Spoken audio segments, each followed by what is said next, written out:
Welcome to lecture number 3 in the Ancient Civilizations lecture series. Today I'm going to talk about a bunch of different things, but we're going to start out by talking about what characterizes a civilization.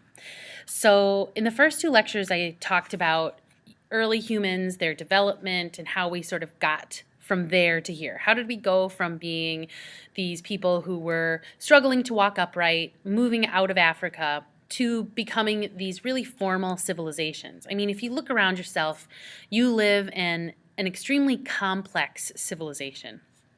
So, what are the characteristics of a civilization? How do we define that? And at what point in human history do we say that people actually started living the way that you see yourselves living? So the first thing that we'll talk about is these characteristics. And the first one is a regular food supply. In order for people to be living in these larger groups, as we talked about in the last lecture, people began moving into these large groups, these mixed family groups. Ultimately, culture is diffusing among multiple groups of people. And in order to make that sustainable, there needed to be a regular food supply. And by regular, what I mean is a food supply that was consistent, reliable, and was not likely to change. And the reason that that is important is maybe seems pretty elementary. It's because if you have a lot of people to feed, those people need a sustainable food supply. Otherwise, you're going to have starvation, famine, and you can't sustain any of the other components of civilization without this regular food supply. It also allows people to remain healthier. A regular food supply also provides people time. I can't stress this enough. Time was enormous once food supplies became regulated. And I'll talk a little bit more about that regulation when I talk about agriculture and the domestication of plants and animals. But once people no longer had to run around and chase down their food or hunt for their food, or at least once that only became a portion of how they obtained their food, people had time on their hands. People could use that time to devote to building better technologies and to focusing on some of the other characteristics that are going to come and become part of civilization. Specialized labor is one of those things.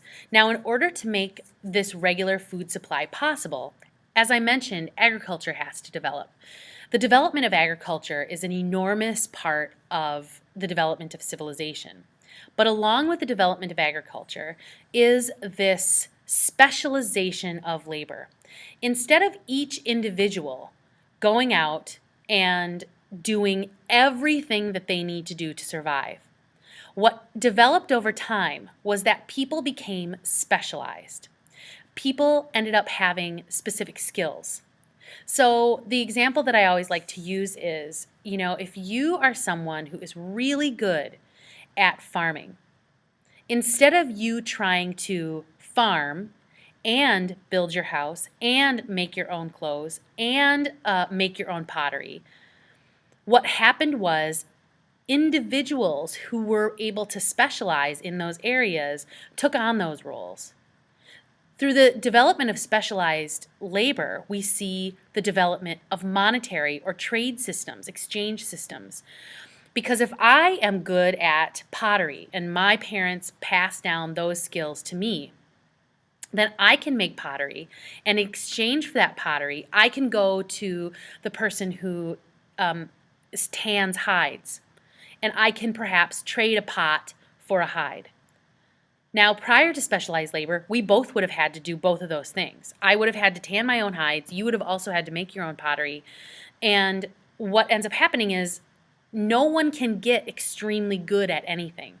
If I am only working on making pottery, if I'm specializing in that, then I can become extremely good at that. So different individuals had different jobs. And this was true within agriculture as well, not just outside of agriculture, not just in terms of making pottery, but even within agriculture. There were individuals whose jobs were specialized in certain kinds of agriculture, meaning some people were growing wheat, some people were dealing with animals and domesticated herds. Some people were working on irrigation systems.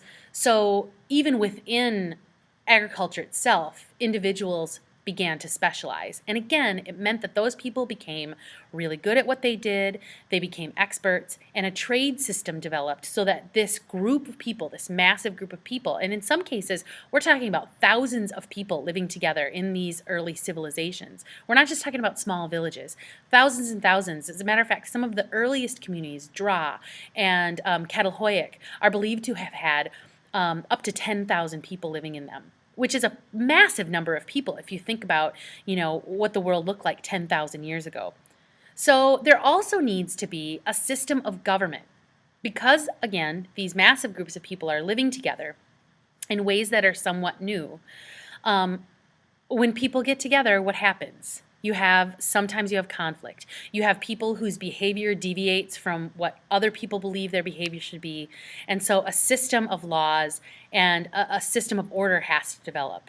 But also that government wasn't just responsible for keeping the peace. That government was also responsible for ensuring that people who were given a specific task were actually completing that task. I mean, you can sort of imagine what would happen if, one entire family just decided they weren't going to participate in the agricultural process, or they weren't going to do any jobs, and they were simply going to sort of take in the goods of the society. And so government became responsible for regulating that and saying, who's going to get food, who's going to have access to it in times of drought. So leadership was multifaceted on a governmental level.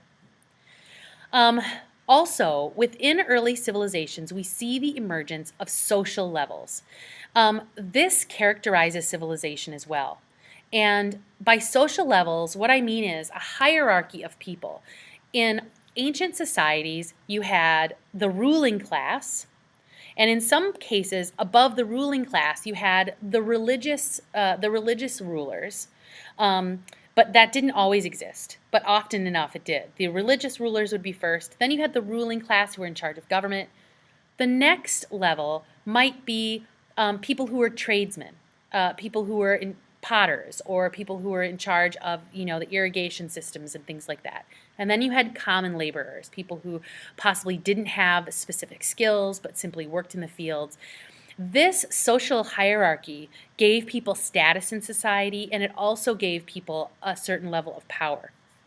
And so within these ancient societies, we see these hierarchies, these social levels existing as well. Another component of ancient society, characteristic of the civilizations, even civilization today that we see, is highly developed culture. And by culture, I mean art, architecture, language, things like music, writing. This culture becomes distinct to different regions, different places. And as civilization develops, you see, for example, if we go back to the example of pottery, that different potters had different markings. So if I was a potter and I was making pottery, I might put slash marks across my pots. Another potter might put wavy lines across their pots. Now, initially that was to distinguish one potter's work from the other. But over thousands of years, that develops into an art form. And we have these artisans, in fact, who develop. And an artisan is someone who takes a craft or a skill and turns it into an artistic form. People who made furniture, who really turned that furniture into an art form. Some of you might know people who are carpenters, who make things that are truly artistic. And that is really a component of this cultural level of ancient societies. And then finally, religious systems. In ancient civilizations across the board, we see the development of religious systems. Now, these religious systems are diverse. There are lots of different components to them, but they almost always include religious sites or shrines within the communities that are existing, so temples or buildings like that. A lot of you might think immediately of churches, but of course the church, the notion of church, doesn't exist in ancient society. Church is a Christian term referring to a Christian place of worship. Christianity does not come into play for many thousands of years. So we're talking about pre-Christian religion. We're talking about temples. These are polytheistic religions. The first monotheist is actually not going to exist until about 2000 BCE. So for about 8 to 10,000 years, there were only polytheists. And a polytheist is someone who believes in many gods, whereas a monotheist is someone who believes in one god. Also, there was a religious hierarchy, as I mentioned a moment ago. People in positions of religious power had a great deal of power in ancient society, and it varied based on the culture in the communities. But for the most part, this was a consistent component of ancient communities. Religion developed as a way for ancient people to answer questions that they couldn't otherwise answer. Things like, why did my baby die and where did it go? Things like where does the rain come from? What is wind? These kinds of basic questions were things that humans sought to answer from the very earliest times. And religion becomes a tool with which early humans can truly answer these questions. An example of some of these early cities is Catalhoyuk. And Catalhoyuk is actually a site that's been dated from between 7500 BCE to about 5700 BCE, and it's in Turkey. And you can see on the map to your right, Catalhoyuk is in central, sort of southern Turkey. And the thing that makes Catalhoyuk so remarkable isn't just that it is an ancient city, but also that they left behind one of the first maps of their city. And I'm going to show you a map of Catalhoyuk. This cave carving on the top is actually a map of the city of Catalhoyuk. On the bottom is an artist's depiction. And what you can tell, some of the things that you should be sort of noting about this is, first of all, how the houses are lined up in rows. It looks pretty familiar to the way that we organize cities today. And Catalhoyuk was a city that was organized with street in a grid pattern. So pretty amazing that we still follow this kind of strategy in many places today. Also, the fields you can see in the bottom picture, that sort of brown, strange-shaped object, that's the fields. So the fields located outside of the city where people would go to work. So again, this really ancient city, an ancient map.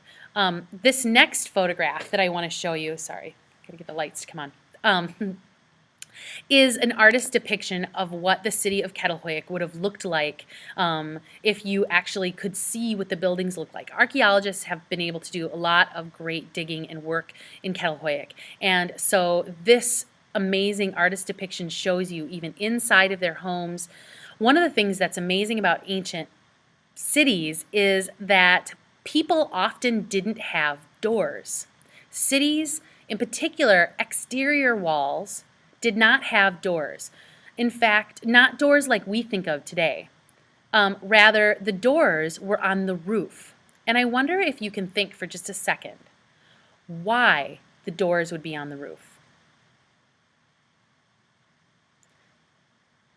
The issue that early communities had was with safety, with other communities, perhaps people who were, not a part of their community coming in as raiders, trying to take their foodstuffs, but also from animals.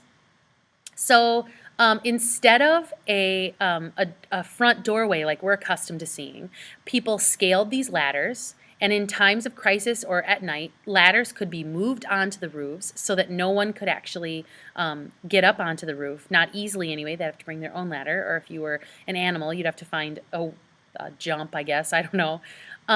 But they would then access their homes through these holes in their roofs. So again, kind of amazing to think about how things have changed, but then in some ways how things remain the same.